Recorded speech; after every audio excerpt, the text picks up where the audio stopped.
What's up mga guys? Magandang umaga sa araw na ito mga guys. Ngayon nga ay papaayos natin at papalitan natin ng panggilid ng ating motor na si Rabbit. Sa oras na ito ay papunta na ako sa aking mekanikong si Janjan. Dito lang yan sa Caloocan. Papunta na ako doon at nandun na nga pala yung motor ko. Hindi ko na siya kanina. So yon, kasama nga natin ang ating anak na si Yula. Laging hindi naman magpapaiwan tong batang to lalo pagkasama ko, ayan siya. Pangiti-ngiti pa si Yula. At ito guys, ang shop ni Janjan ay napakaraming customer sa araw na to. Yan, pero susubukan natin may singit si Rabbit sapagkat isang araw lang ating day off. Ayun nga, nagbigyan tayo na Janjan na may singit si Rabbit ito at pinaklas niya na yung panggilid ko. Pinapalamig niya pa kasi malayo-layo din yung pinagayangan nito kanina. At yan, papalitan natin yung bola, yung basta yung buong panggilid. Hindi ko na isa-isahin pa. So yan, no. At yan yung napapasin nyo rito, yung bola ko kasi rito, ititibang pa ni Janjan kung ano pa yung bola pwede pang gamitin ha. Yan, doon sa loob at yun ang aking anak ay malupit talaga yung bata niya laging kasama. And si Rabbit, ang ating pang-araw-araw na service. Tinimbang ni Janjan doon yung bola ko na baka daw meron pang magamit sa bola ko. At sabi ko naman sa kanya palitan natin lahat. At dito nga, yan ang buong loob ng shop ni Janjan. Yan, napakita ko sa inyo yung loob. At yan, baklas na baklas yan si Rabbit. Yo. Baklas yung panggilid niya. Ayan, ayan yung mga tinanggal. Ayan ang ating papalitan. Yan. Baklas yan. Pero malinis pa yan kasi nakaraming linggo lang o isang buwan mo. Kapapayos natin. At ito yung ating ipapalit na at ayan siya, si Hork. Made in Taiwan. Nakuha ko siya sa marketplace at sa isang tao na ating pagbilan nito. Yan si Yula. Ito yung ating puset na gamit dyan. Ito yan, nakikita ninyo yan. Malubit. At yun na nga, hindi ko na nakita yung pagkabit ni Janjan doon sa ating panggilid dahil nakat ko na yung video at umalis kami ni Yula, pumunta kami ng O-Save. So ito ngayon medyo i-check ko na rin sa kanya yung yung isang problema ng aking motor na bigla-bigla namamatay lalo na pag nasa stoplight ako. So sabi niya sinuggest niya na reset natin, tignan natin sa aking mahiwagang remote control. Ayan ang remote control. At dito niya sasalpak yan sa aking baterya dahil nandito yung salpakan nito. Yan, ganyan yung cover natin baterya. So subukan niya yung salpak dyan. Yan talaga ang salpakan yan para i-test ang ating unit. At sa mga oras na ito may mga dumarating mga customers dyan pero tuloy lang sa paggawa ng ating unit sapagkat tayo yung kanyang priority. Yan. Yan, kinabit niya na yung kanyang mahiwaga at ito si Yula ay napakakulit. Makaisyoso pa, tingin ang tingin. Kala mo naman alam niya yung ginagawa. So ayan, sinalpak na dyan at itignan niya na yung reading at kung ano bang kailangan natin palitan. Pero una pa lang sinabi ko sa kanya parang gusto ko nang palitan ng aking fuel filter. Sabi naman niya parang yun nga yung magiging nito. Gusto niya rin palitan na yun kasi matagal na. Pero dito, sige, tinis pa rin niya, titignan niya rito. Ayan na, binuksan niya na ang kanyang mahiwagang remote control. Binuksan niya na. At ito na, siniset niya na. Sinusubukan niya ng, ayan na, hinahanap niya na si Honda. Tapos si Bit, dito yan. Pinapakita niya na rito sa akin, yan, pinapakita niya dyan. Ayan, nakita niya na si Bit. At ayan, nire-reading na namin. Medyo matagal-tagal kasi binabasa, analyzing. Yan, nag-a-analyze siya 1 to 100%. Tapos lahat ng nasa motor mo, ICU, body, lahat, nire-reading. Tapos kung ano yung Pagkakalabasan, titignan niya kung ano yung mababa, mataas, so basta siya nang bahala diyan, hindi ko alam 'yan.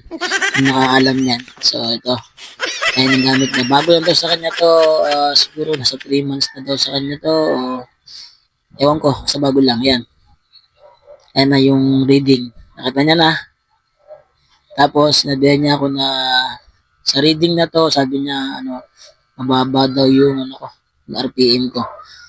Tapos yun, habang naayos niya na yung ano ko, at ito napansin niya, sabi niya, ipatan na rin natin yung fuel filter mo.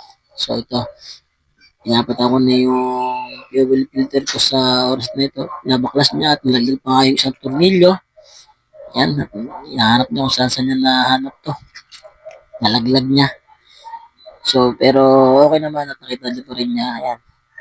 Dito, babaklasin niya yung ating fuel filter. Okay. Titignan niya yung pero alam ko talaga madali talaga itong fuel filter ko kasi matagal na to.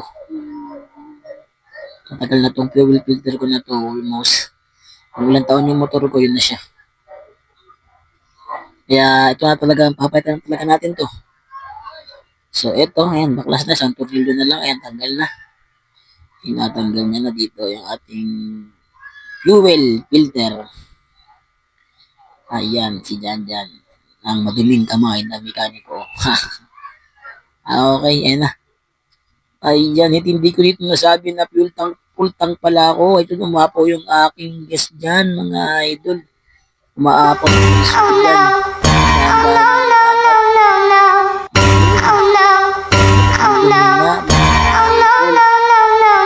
So, yan.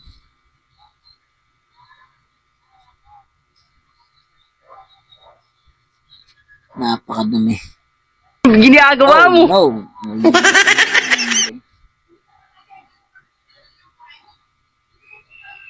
So, yun mga idol, nakita nyo kung gaano kadumi. Grabe. Ayan, no. Sinubukan niyang binawasan dyan yung ating, fuel para pagbalik ng bagong filter, hindi aapaw.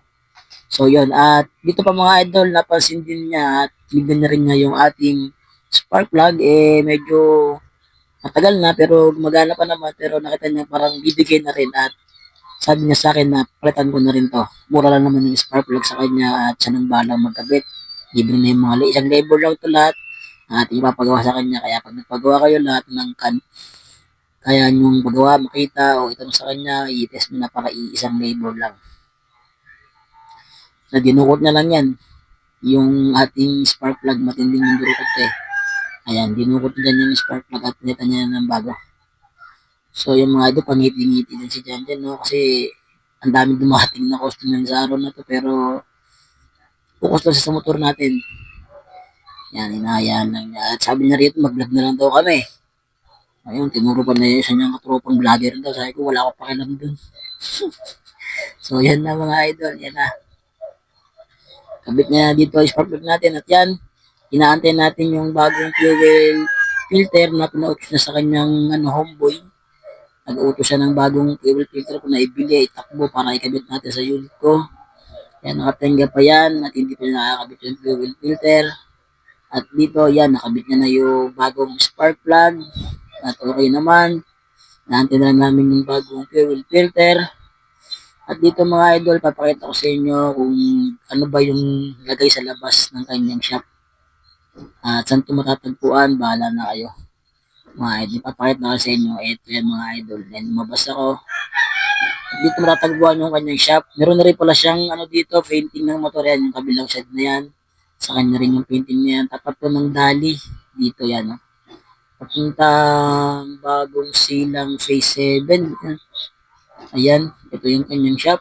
At ito yung loob ng kanyang shop mga idol.